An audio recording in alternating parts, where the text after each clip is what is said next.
So I'm not sure how I'm gonna use it in my rotation.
Hey everyone, and welcome back on the channel. My name is Alex.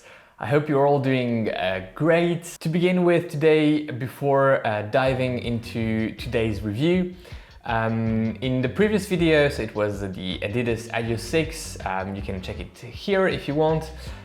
Someone said in the comments, well, the places where you're running look fantastic.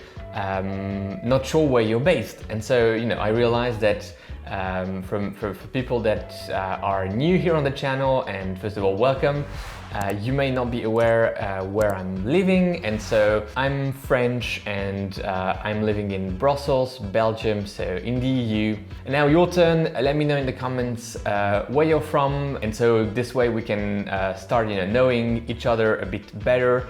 And I really enjoy chatting in the comments with you, so sometimes it's also nice to have some background about where you're from, and then maybe we can do other questions in the upcoming videos. The Hoka Clifton 8 is on today's menu. This is, a monument shoe by Hoka. So let's dive into the shoe specs. First of all, in terms of weight, we're looking at 282 grams in my size, US 11, EU 45 and 1/3. Again, Adidas and Hoka are the two brands going by thirds. This is, not very light, but it's a daily trainer, and it also depends what you're comparing it to. If it's against, the Mach 4 or the Invincible, then the weight can be seen in a different way. By the way, let me know in the comments which shoe battle you would like to see with this shoe. I mentioned the Mach 4, the Invincible, but there are many different options. For the stack height, we're looking at 29 millimeters in the heel, 24 in the forefoot, 5 millimeters drop, very classic Hoka, no changes here. Feels a bit higher, but those numbers are only the midsole stack, and then on top of that you add the insert inside and then the outsole, and you're probably more in that 35-30 type of range, 5 millimeters drop. So nothing groundbreaking here for the Clifton fans out there. The Durometer score, quite interesting. So we have this EVA compressed midsole, which is new, or at least revisited here on the Clifton 8. It's presented by Hoka as being ultralight and the new generation type of EVA midsoles. It ranks at 35 on the Durometer scale. So yeah, I'll let you figure what you think about the score, and I'll let you know also how it compares with the ride. But 35 for the midsole and 68 for the outsole. So it's, again, that type of combo where you have a midsole in the 30s and an outsole in the 60s. In terms of fit, I went true to size, and this is a shoe on which no doubt you can go true to size, with your eyes pretty much closed, and you'll be all right. The fit is, I would tend to say, on the roomy side of things in the forefoot, midfoot.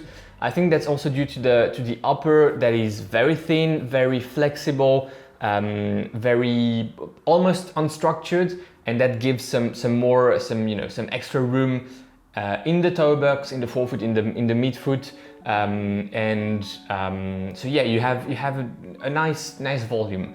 This is a regular width for me. You also have the extra width for people with wider feet, so you can go that route also if you need. So yeah, and talking about width, I measured, of course, as always, the midsole, the platform, and it's actually one of the widest measurements that I had in the forefoot, in the midfoot, and in the heel. Does it provide stability? We'll come back to that in the ride of the shoe, but short answer, not necessarily.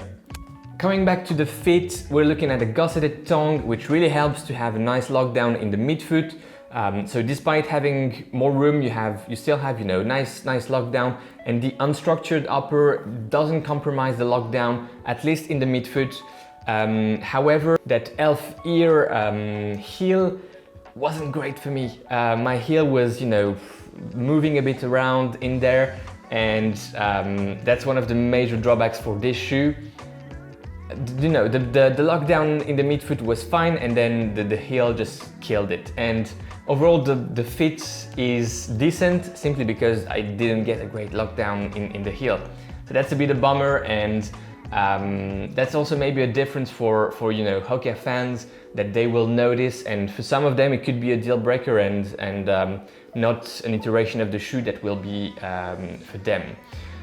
Gusseted tongue and very plush, very plush tongue, very plush heel collar, heel counter.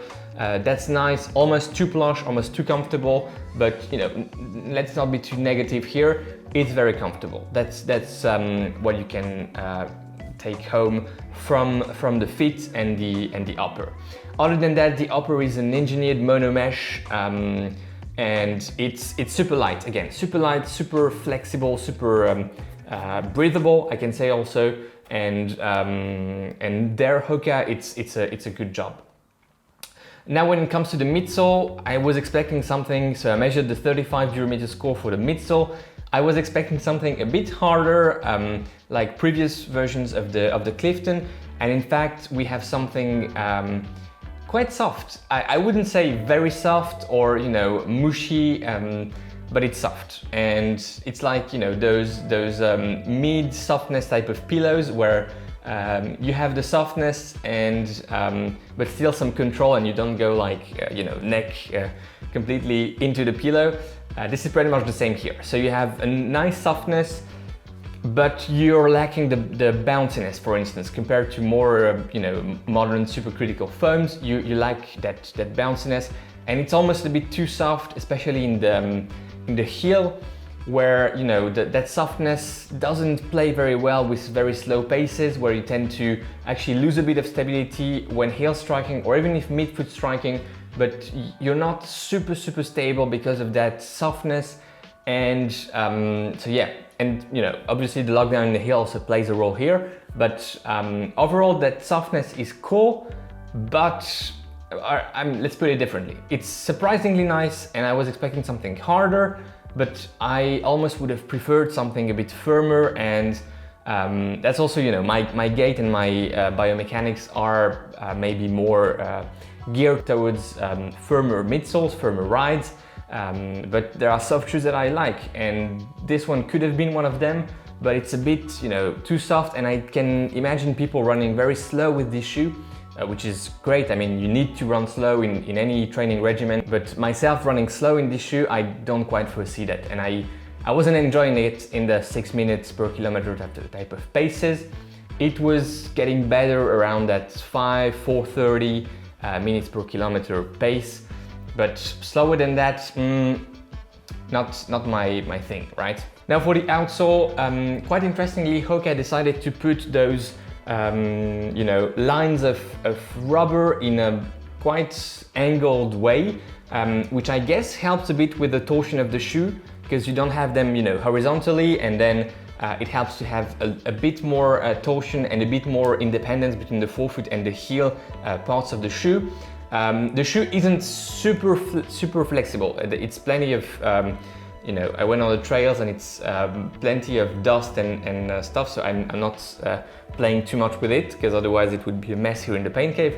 But Yeah, I mean it's not super flexible, so neutral road running shoe for sure, but you know, maybe you get some stability also from the fact that the torsion isn't massive. So quickly, you know, one word to describe the shoe, I would say comfortable, soft, and reliable.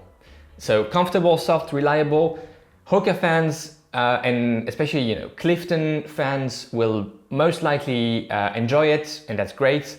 I'm not a big fan, and you know, positives very clearly: the upper, super light upper, very nicely designed, very nicely done, and the gusseted tongue helps to get a nice lockdown in the heel. I was expecting a firmer ride. The ride is actually soft and pleasant when striking in the midfoot, forefoot, and at a bit higher paces. Drawback, the soft midsole is also, you know, not very enjoyable, at least for me, at slower paces and when forcing a bit the heel strike. There I'm on the fence. And second drawback, very obviously the heel, not a great lockdown and not a great heel counter for me. So yeah, this is pretty much it. And to be very honest with you, I wasn't necessarily a big Clifton fan, and this shoe is not changing my mind. So I'm not sure how I'm gonna use it in my rotation, if I'm gonna use it in my rotation. So stay tuned for that. Maybe, you know, in a couple of weeks, I'll let you know that in the end I didn't keep the shoe, which could happen. And maybe after, you know, 50Ks or 30Ks, I don't know, this shoe will be more enjoyable and I will find a place in my shoe rotation for it.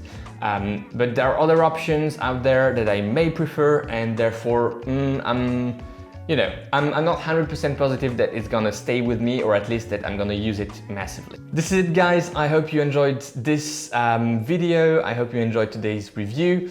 Let me know in the comments where you're from in the world. That's the question for you. I'm wishing you a great run today, a great ride, and most importantly, go beyond your limits and take care. I'll see you in the next one in a couple days. Bye bye.